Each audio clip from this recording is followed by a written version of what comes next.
Do it.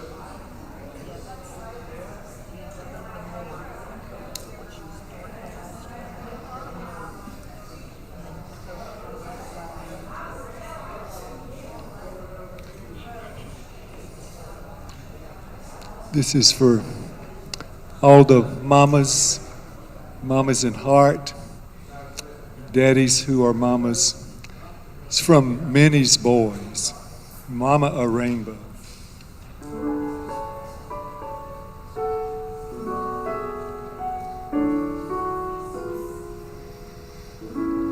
What do you give to the lady who has given all her life and love to you? What do you give to the reason you are living? I could window shop the world before I'm through.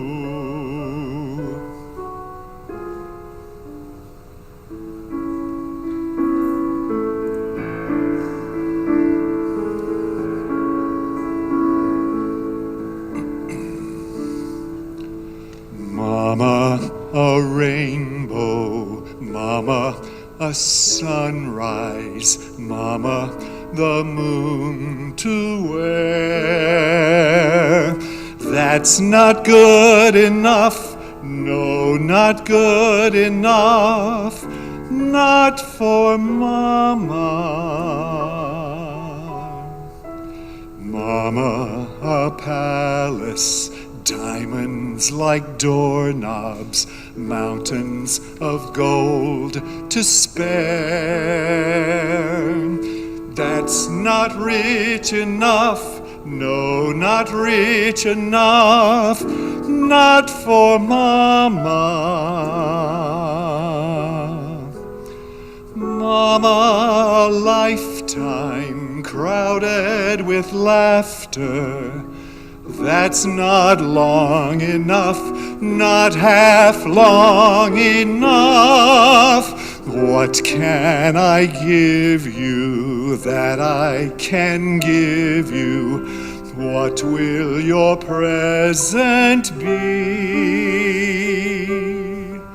Mama, young and beautiful, always young and beautiful, that's the Mama I'll always see.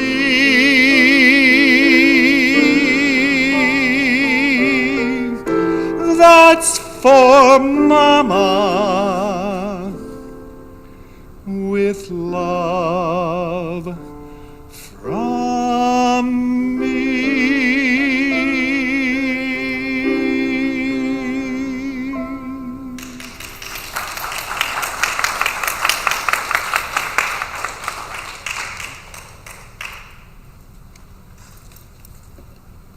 Welcome, everyone, and happy Mother's Day, because Mother's Day is not just for ladies. It's not just for mothers, because we all have that wonderful mothering image inside of us, male, female, little, big, all of us. So happy Mother's Day, and thank you so much for sharing this part of the evening with us.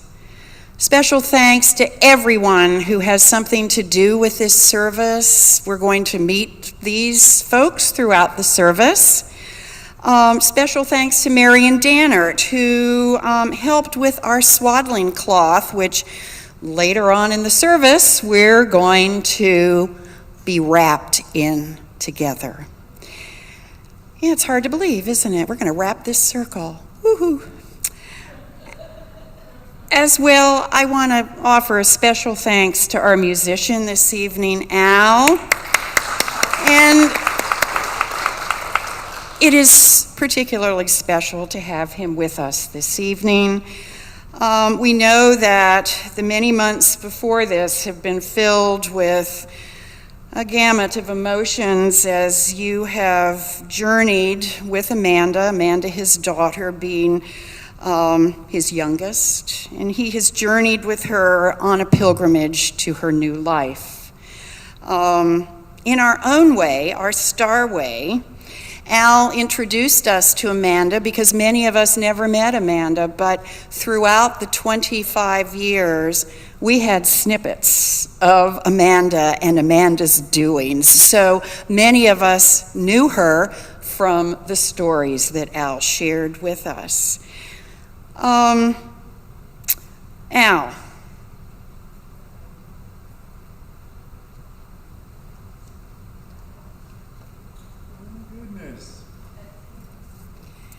This is an Amanda tree. And we would like for you to find a spot in your yard to plant it. And every time you look at it, you will be reminded and remember not only Amanda, but there are a lot of people in this circle who are part of this community who love and care about you. It is a coral bark Japanese maple. Its leaves will become very, very chartreusey, yellow, greeny during the summer. And then they turn red in the fall. And then when they fall off, the bark remains coral color. Kind of like Amanda, very spirited little tree this thing is. So we want you to take that, find a spot, and remember us always in your heart. Thank you for all you do. Thank you so much. One last thing, in your service sheets, there's an insert. We need your help. We need your help to honor the veterans at our Memorial Day service. We're going to try something new this year on Memorial Day. Barbara Dorsey has been helping with this, and we are going to meet at 2:30 back in Central Park at the Labyrinth. If it's raining, we'll meet in here. But at 2:30, we will have a roll call of veterans who have either died in service to our country or who were veterans who died and are no longer with us. You will see on your sheet, the instructions are there. If you'd like to fill it out this evening and leave it in one of the offering stars that go around, wonderful. If not, there is an email address where you can put all of the information and then just email it. And we will get it, we will compile the list. Many of you have already done this, so I have those names. That list is accumulating. So, no, Memorial Day is the day that we recognize veterans who have died. Veterans Day in November is the day that we recognize all veterans who are living and who are dead. So that's why it's called Memorial Day. So yes, those folks who are no longer with us, who have died, we would like to hear from you so we can include their names. We will read that list, and then at 3 o'clock, we have a gentleman coming to play taps, because we wanted to be part of the nationwide, national taps at 3 p.m. 3 p.m. throughout the country, regardless of what your time zone is. There will be taps being played throughout the country. This was started during the pandemic. It caught on, and it is a lovely tribute to the veterans who are no longer with us. So thank you for filling that out and either leaving it with us in our offering star this evening, or if you would, you can always email that address on there. We'll have that list. And most of all, please join us on May the 29th. We'll be here for service on May the 28th. Craig Burnett will be here.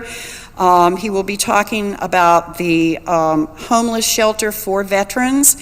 Those of you who remember him, he is a character, to say the least. So the 28th, he will be here to share his adventures in establishing this facility.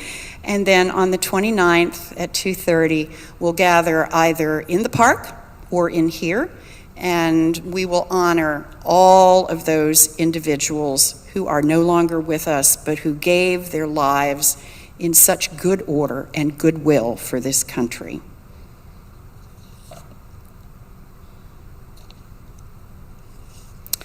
One last note. Joan McPherson will be sharing her reflection and swaddling our baby this evening. Joan is sitting in the hallway because she has passed the end of her quarantine for COVID. We have many individuals who I've heard have COVID, but she is past the end of it, but doesn't want to not necessarily expose any of us. That's one of the issues, but also she doesn't want to pick up any germs so that she might have a second round. So on that note, Joan will come in at the time and then she will leave, but she has a wonderful message to share with us. So on that note, I would invite everyone to please stand as we honor the directions.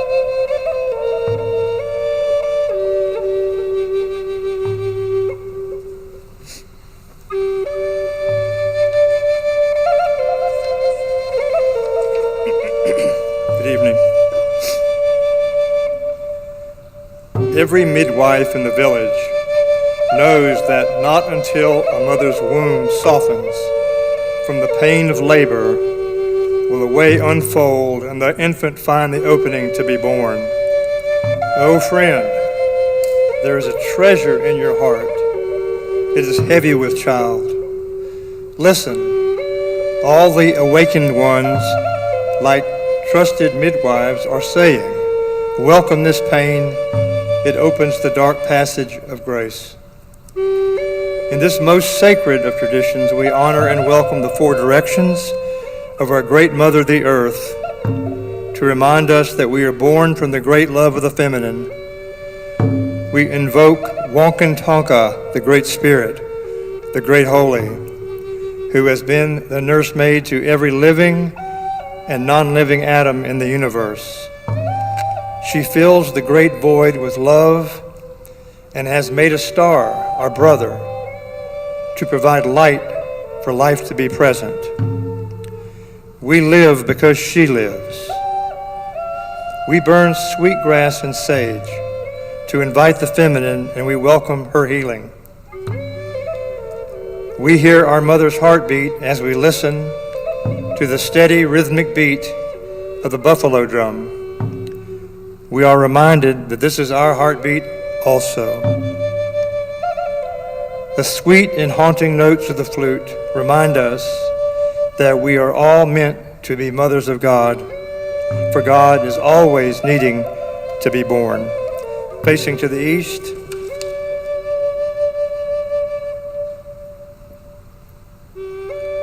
grandmothers and the grandfathers of the East tell us to seek the ordinary and the couples in all of our mother's creation.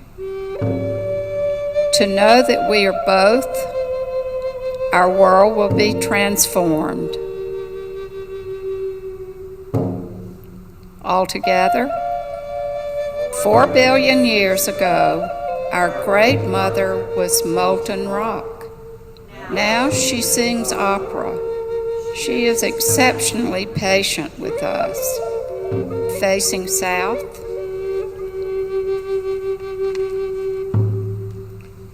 The grandmothers and the grandfathers of the South tell us to remember how the Holy One created us to celebrate the existence of the universe. The universe shivers with wonder and can be found in depths of each of us.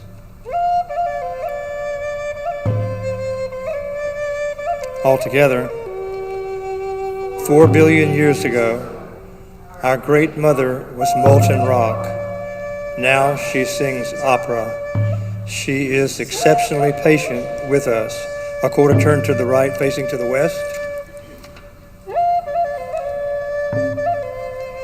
the grandmothers and the grandfathers of the West tell us the goodness of creation is both mother and father. The Great Holy has breastfed the universe for 13 billion years. Altogether, 4 billion years ago, our great mother was molten rock. Now she sings opera. She is exceptionally patient with us. Facing north,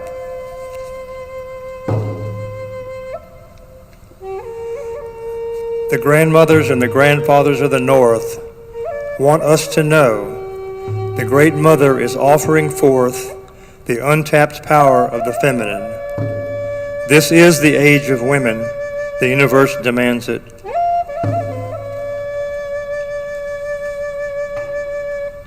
Altogether, 4 billion years ago, our Great Mother was molten rock. Now she sings opera. She is exceptionally patient with us. Facing to the center, the grandmothers and the grandfathers of the center space welcome you to the safety of our circle, where you can be exactly who you are. Look around the circle and know that our diversity is another name for the universe. We are born of love. Love is our mother. Altogether, 4 billion years ago, our great mother was molten rock. Now she sings opera. She is exceptionally patient with us. Namaste.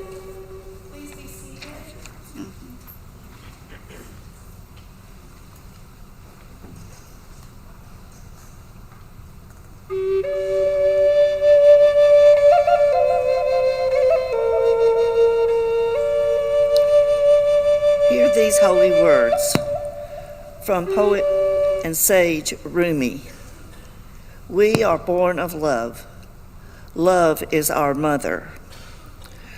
From the author, Washington Irving. A mother is the truest friend we have when trials heavy and sudden fall upon us, when adversity takes the place of prosperity, when friends desert us, when trouble thickens around us. She still clings to us and endeavor by her kind precepts and counsels to dissipate the clouds of darkness and cause peace to return to our hearts. From Gautama Buddha, like a caring mother holding the life of her only child, so a boundless heart of loving kindness, hold yourself and all beings as your beloved children.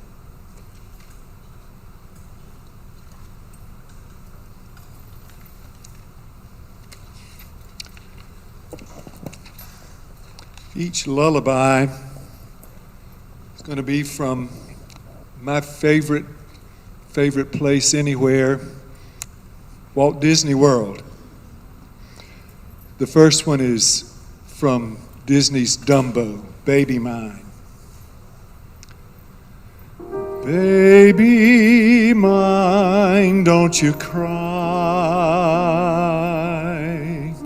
Baby mine, dry your eye. Rest your head close to my heart, never to part, baby of mine. Little one, when you play, don't you mind what they say. Let those eyes sparkle and shine, never a tear, baby of mine. If they knew, sweet little you, they'd end up loving you too. All those same people who scold you, what they'd give just for the right to hold you from your head to your toes. You're not much, goodness knows, but you're so precious to me, cute as can be, baby of mine.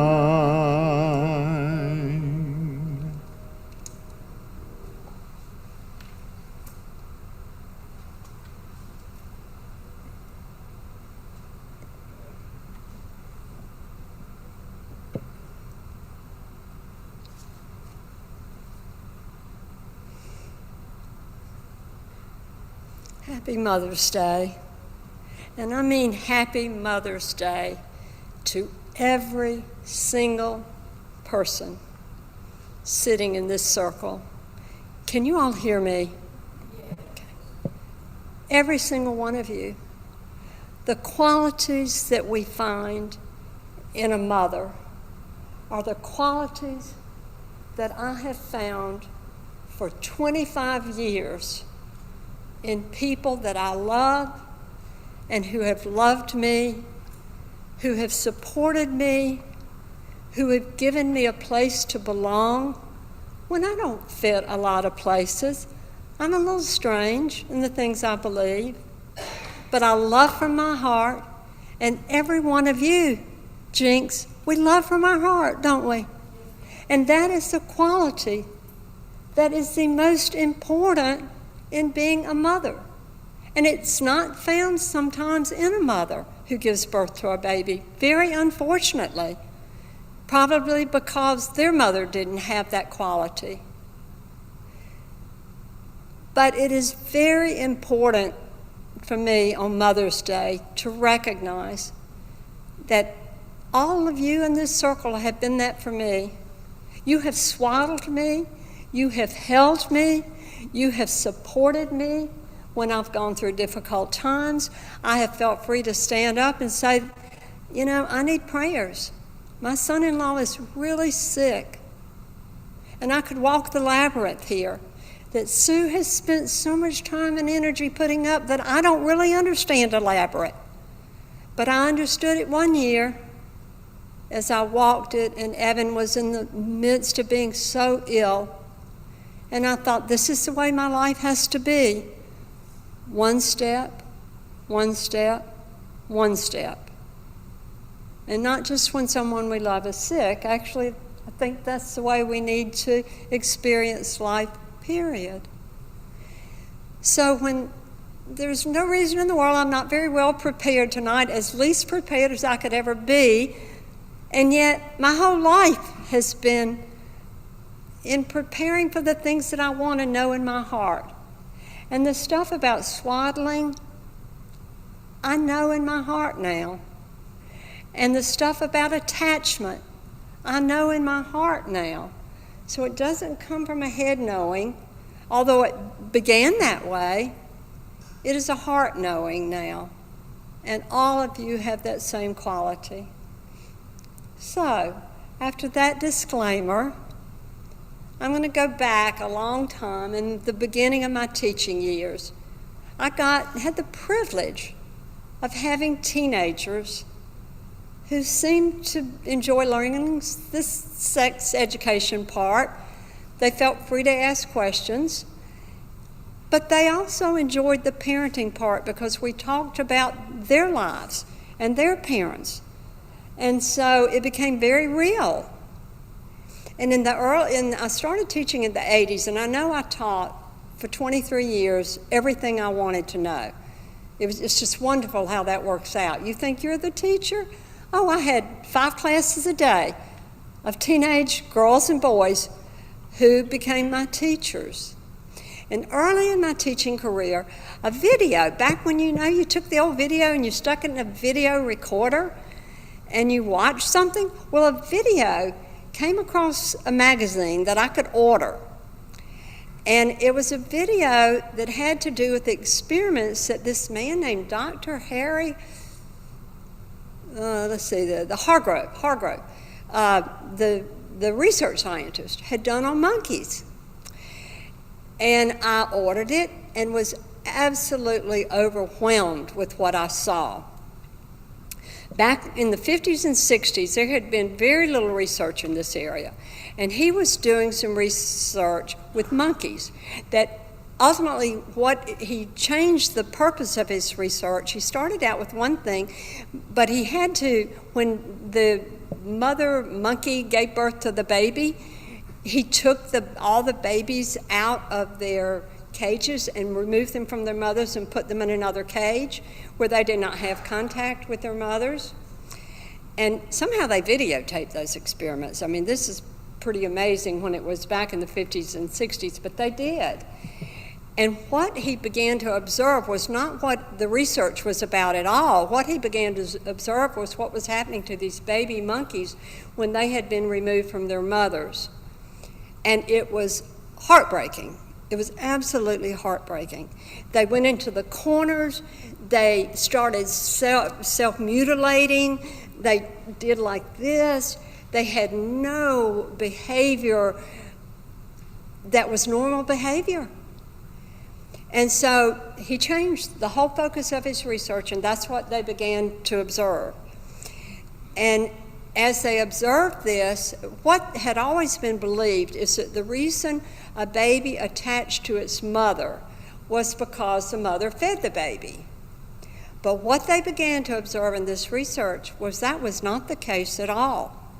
It had to do with touch. It had to do with this, the nurturing part.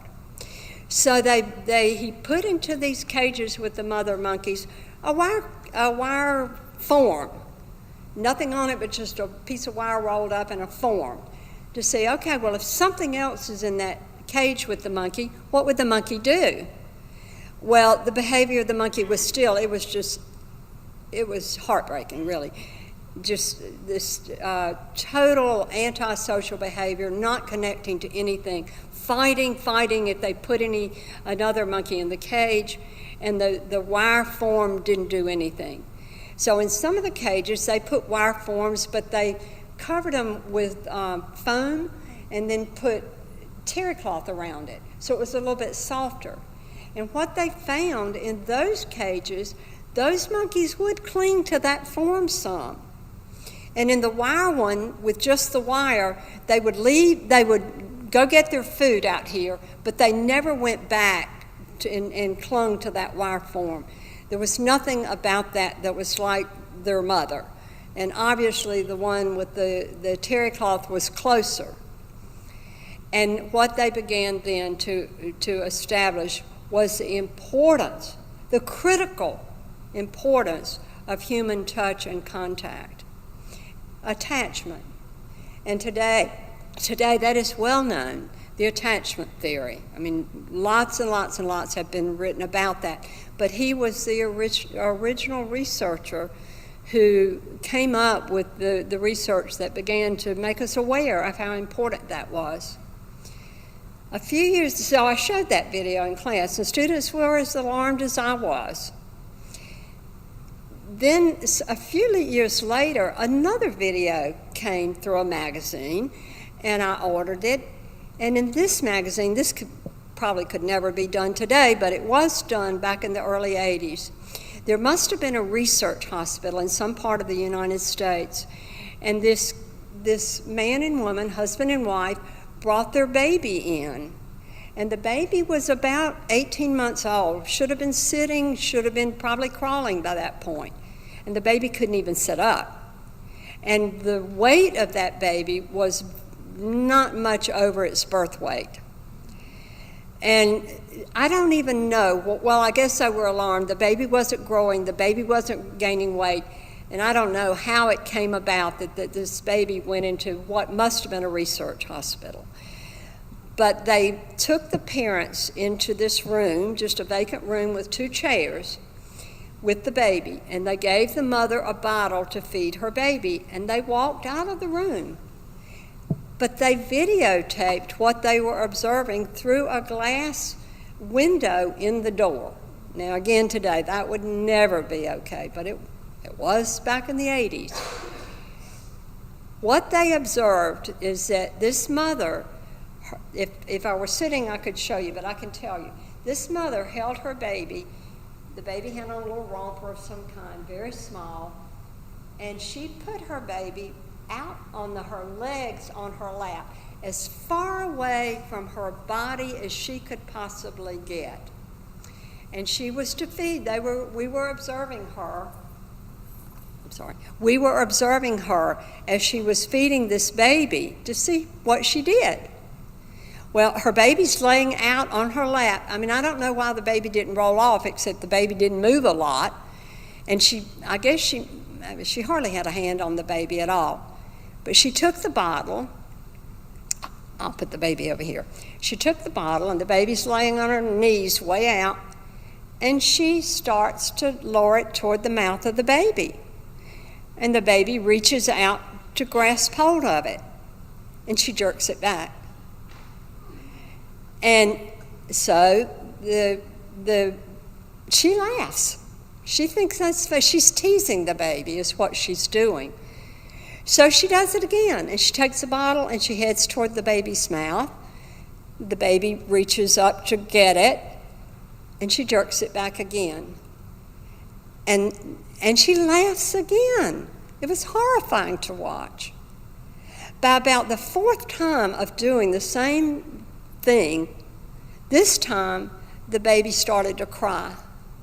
And so this time, when she reached out the baby, now the baby's, she's not holding the baby like this, it's still laying out on the edge of her lap. She takes the bottle down and lets the baby get hold of it.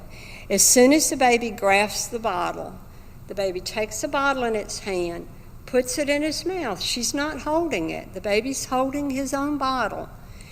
The baby puts it in his mouth and then turns his little head away from his mother and looks out into the empty, vacant room, which was this baby's way of putting up a shield between him and his mother. There was no attachment, there was no bonding, it was only pain, and the baby turned away. What they did as a result of observing that was to bring the mother and the father in. You would think, did that mother not love her child? No, I'm sure that wasn't the truth. Or she wouldn't have brought the baby in to see what could be done to help him because he wasn't gaining. It's what today we would call failure to thrive big time. It wasn't that. Somehow that mother had not been nurtured. That nurturing instinct was not a part of her. So what they did was require that the mother come in with the baby, and probably the father of that baby too, And they taught that mother how to hold her baby up close, and probably some skin-to-skin contact, because the baby probably had never had that, and began to feed that baby in a more nurturing way. And the baby began to gain weight. And you saw later the mother come in, and she had the bonding process with this baby, and the baby was gaining weight and beginning to thrive. And it had been corrected. And now the mother knew what to do.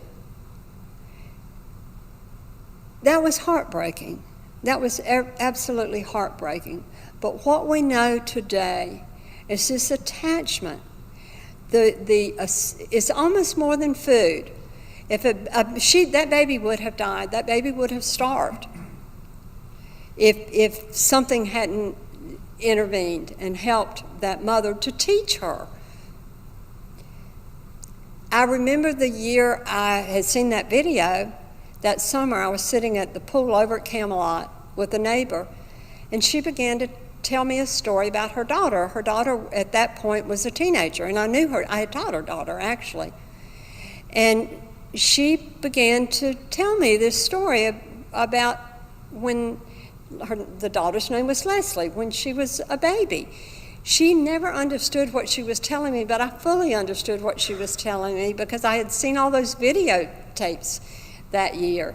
She said, when Leslie was little, I would put her down for her nap and prop her bottle, because that was the time I used to vacuum my house. That was just the perfect time to clean house. And Leslie wasn't gaining weight, and the doctor was hugely concerned, to the point they lived in Atlanta, that they entered the baby in the hospital and brought the mother in, and the doctor was astute enough to I guess in questioning him, to figure out what was happening. And she had not attached to her baby and was not holding her to feed her. She was using that time as free time to do the work that she felt like was so important. And so she had to come into the hospital every single day at every single feeding and hold the baby and feed her until the baby began to gain weight again. And then the doctor told her, when Leslie was finally weighed enough to go home, you can never prop a bottle again. When it's time to feed her, you close the door. The other child, you have to figure out something to do with him, and you go in that room and she gets your full attention. So the importance of swaddling, the importance of the qualities that we think of when we swaddle a baby are critical to life. But they're just as critical to our lives now, aren't they? And I feel that every time I am here in this circle of people who have swaddled me, who have loved me, who have cared for me. And every one of you have that quality. So as we celebrate Mother's Day today, I would say to every one of you, Happy Mother's Day. And it has nothing to do with giving birth to a baby. It has to do with these beautiful, loving qualities that just shine forth in our circle of Star, and have for 25 years for me. So thank you for the gifts you've given me, swaddling me, swaddling me, swaddling me, and for the gift that Sue brings in providing a place and a space where we can be that for each other. So I will leave with my tail end of COVID and sneak out through the hall, loving every one of you.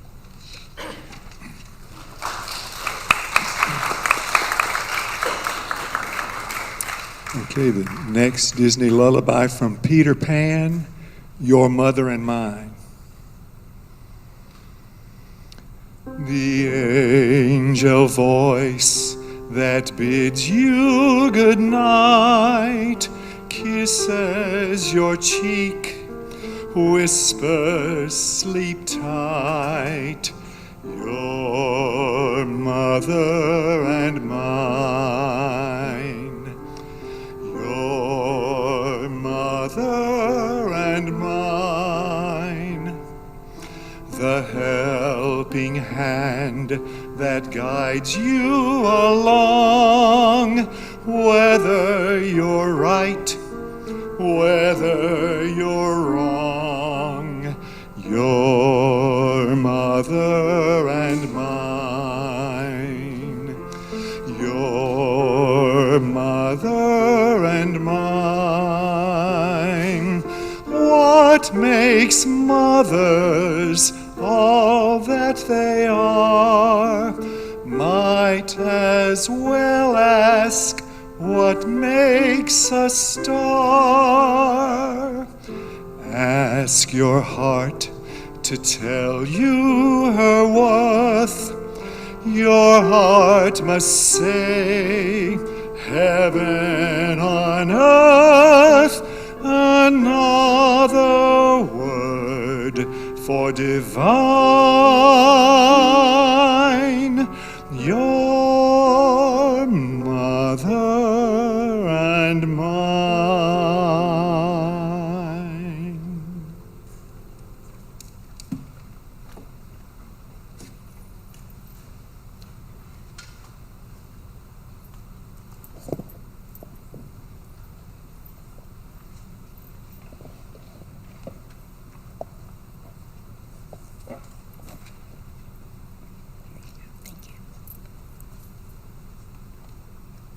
This is a poem. The name of it is Please Touch Me, and it came from a child protection center in Sarasota, Florida.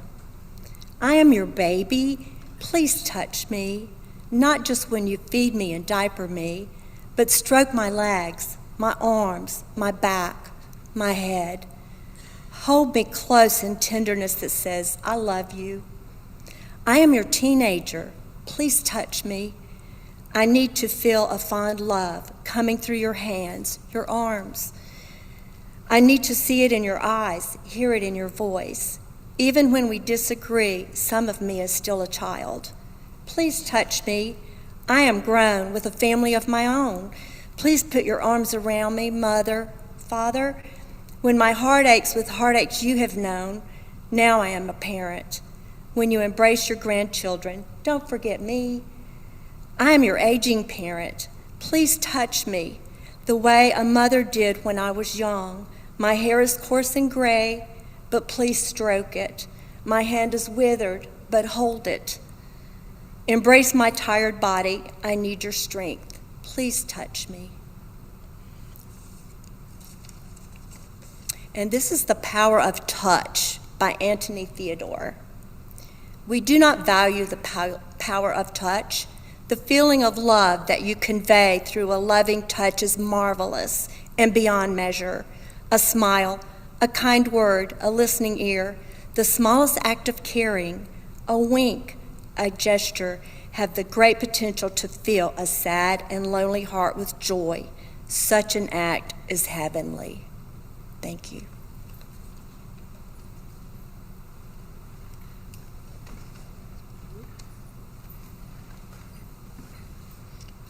And third Disney lullaby from Mary Poppins, Stay Awake. Stay awake, don't rest your head.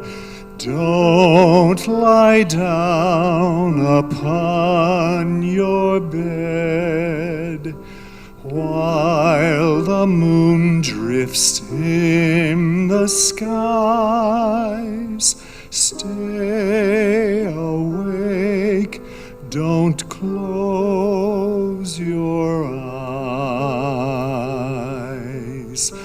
Though the world is fast asleep, though your pillow's soft and deep, you're not sleepy as you seem.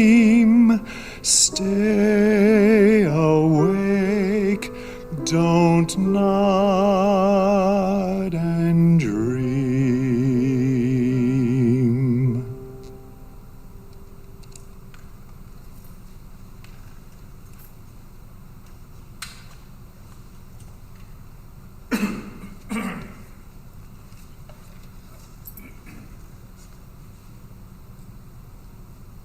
Most of us know that it is because of each one of you who gathers in our circle each of our service evenings that make a service possible. It is your time, your talent, and your treasure, all that you share with us. At this time, I'm going to ask Sandy and Emily if they would sort of spin out our offering stars, and if you have your inserts filled out, please include those in the stars as well.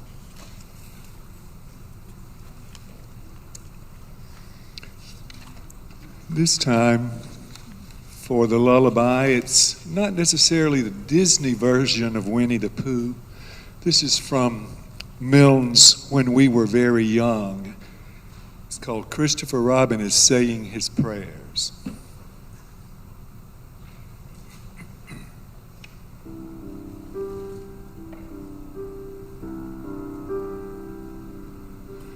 Little boy kneels at the foot of the bed, droops on the little hand's little gold head. Hush, hush, whisper who dares, Christopher Robin is saying his prayers. God bless Mommy, I know that's right. Wasn't it fun in the bath tonight? The cold so cold and the hot so hot. Oh, God bless Daddy, I quite forgot. If I open my fingers a little bit more, I can see Nanny's dressing gown on the door. It's a beautiful blue, but it hasn't a hood. Oh, God bless Nanny and make her good. Mine has a hood and I lie in bed and pull the hood right over my head. And I shut my eyes and I curl up small. And nobody knows that I'm there at all. Oh, thank you, God, for a lovely day. And what was the other I had to say? I said, bless Daddy, so what can it be? Oh, now I remember it. God bless me. Little boy kneels at the foot of the bed, droops on the little hand's little gold head. Hush, hush, whisper who dares, Christopher Robin is saying his prayers.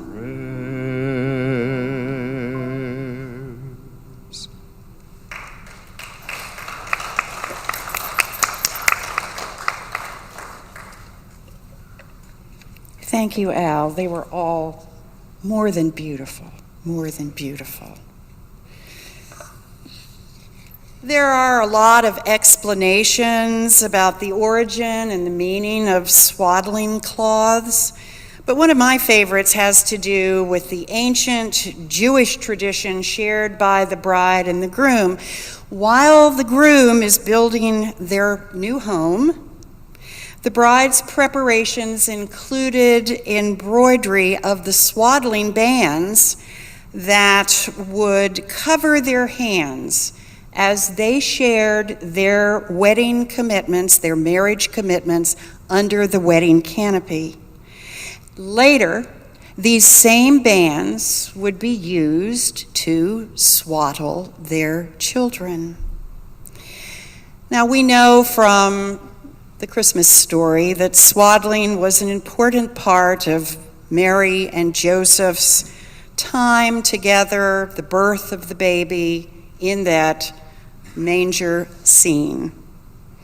But the symbols of the bands that were embroidered usually reflected or represented the family history and that family history significance. So it was very important, and this is the key, was very important that the embroidery on each side of the swaddling cloths match exactly, because the right and the wrong had to be the same. And this made the sides indistinguishable from one another. One was not better than the other. One was not more right than the other. And this was a symbol of the harmony inside and out of both the bride and the groom and all of the children that would follow. These swaddling cloths provided warmth, provided comfort, and belonging. These were the blessings recognized at one point in life and passed along to another. This evening, we are, all of us at this gathering, we're going to be swaddled in this circle. Joan spoke about how this circle means so much to her, how she had been swaddled so many times. Well, that is true for each and every one of us, I feel certain. But we are going to swaddle this circle. Donna and Marion have created this band of cloth, all of which is in this wonderful basket over here. So Marion and Donna, you might want to go over and get that basket. And that band of cloth is going to brace all of us in a community swaddling. So I'm going to ask David if he'll move over toward Bob, Peter and Les and Barbara, if you would just move up a little bit. Andy and Catherine, if you would sort of move your chairs over to be in this circle. They are going to begin swaddling, and we are going to listen to music. And then after we are swaddled, Donna is going to pass out some swaddling cloth icons, and I'll explain further.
We have been swaddled, all of us.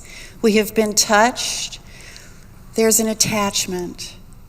And each of us now becomes more than just who we are together.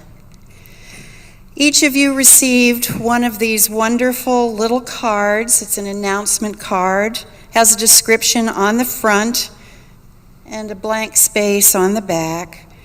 And you are invited to take this with you this evening and write a message on the reverse of the card. Now, it can be a specific message for someone we already know, or it might be a very general message for someone we have yet to know as the recipient of this little card. With this gesture of writing something and then giving it to someone, we are symbolically putting our arms around and embracing or swaddling someone needing a blessing of hope, of peace, of joy, and of love. Take these home. Think of someone, or just write a general message. Years ago, when we did this at one of our services, it was Christmas time, and I took mine, and you know the folks that stand at the stoplights needing money for food or whatever. I took my dollar bill and I wrapped it around this little card that had a very general statement on the back, and I handed it to that person. That's just one way. That's someone that I didn't know, but I knew that that person needed that sense of touch, of being loved. So I would offer this blessing to all of us gathered here, swaddled together.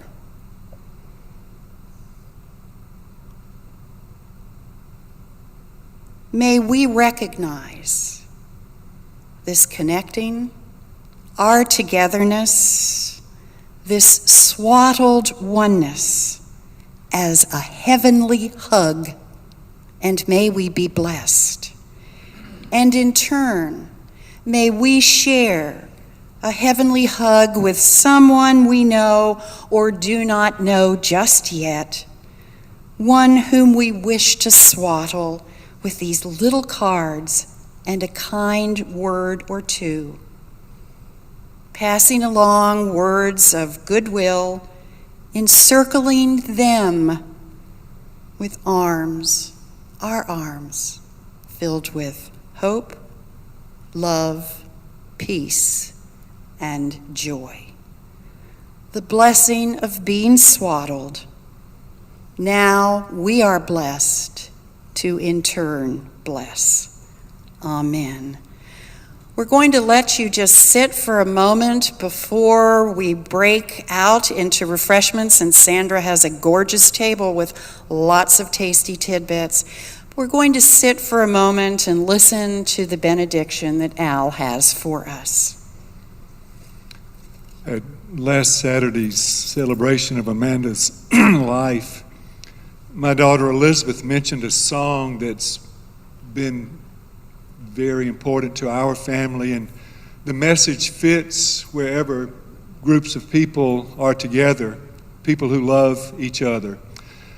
It's by Andrew Lloyd Webber of Phantom of the Opera fame and Cats, a show that didn't get too far. It's called Jeeves, but the song speaks to all of us, and I'm probably crazy for trying to do this, but I wanted to share it with you because I love being here, and thank you so much for swaddling me for 25 years.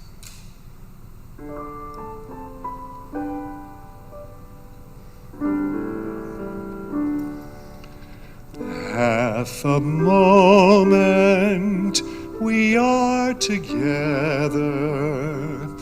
I shall want no one else and nothing new. half a moment I shall treasure. Keep it locked away for some future rainy day.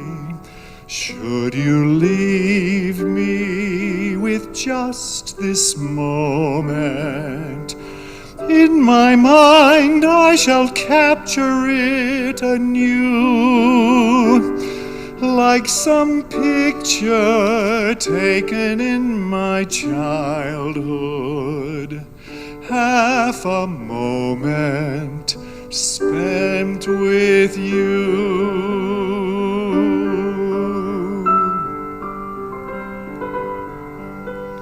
Half a moment I shall treasure,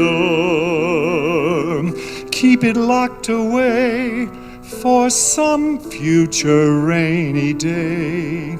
Should you leave me with just this moment, in my mind I shall capture it anew, like some picture taken in my childhood. Half a moment spent with you. Countless vivid memories spin before my view, like some toy kaleidoscope, images of you. Time looks kindly on fleeting loved ones. They can turn the briefest hour into a day, turn a moment to a lifetime, making it to last, blending future with the past. We're together, what else can matter? Even though half a moment is too few, I shall save it till I have another, making one whole moment filled with you.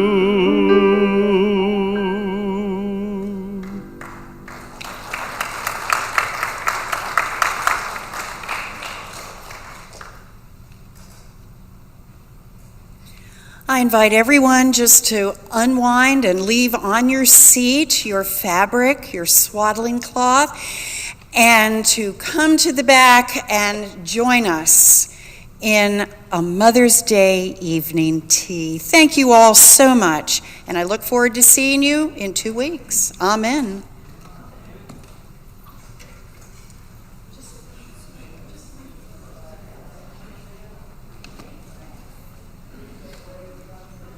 Thank you, sweet mom.